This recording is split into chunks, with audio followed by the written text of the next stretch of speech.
News Channel 11 Sports Director Kenny Hawkins. I can lay my head down on my pillow every night and know that I've done everything that I could possibly do to make sure that we protected everybody in our program.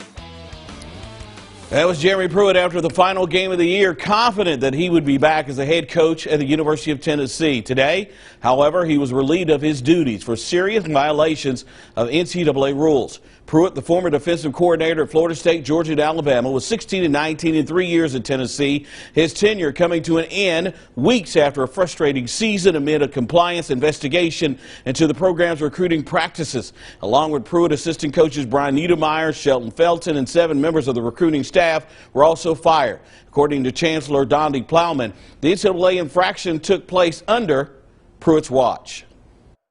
It was stunning. The number of people involved, as I said in my comments, and the number of incidents. And so, yes, that was shocking. If there is anyone in our athletics departments in Knoxville or elsewhere who hasn't heard that message yet, you're hearing it now.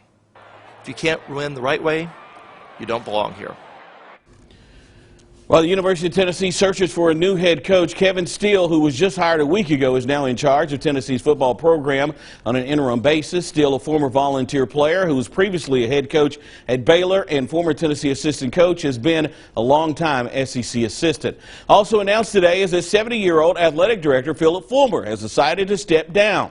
Fulmer took over as athletic director in December 2017 when Tennessee's last football coaching search had gone wrong under former athletic director John Curry. Even though Fulmer was not involved in the NCAA infractions, he thought it was best to move aside and allow the football program to go in a different direction.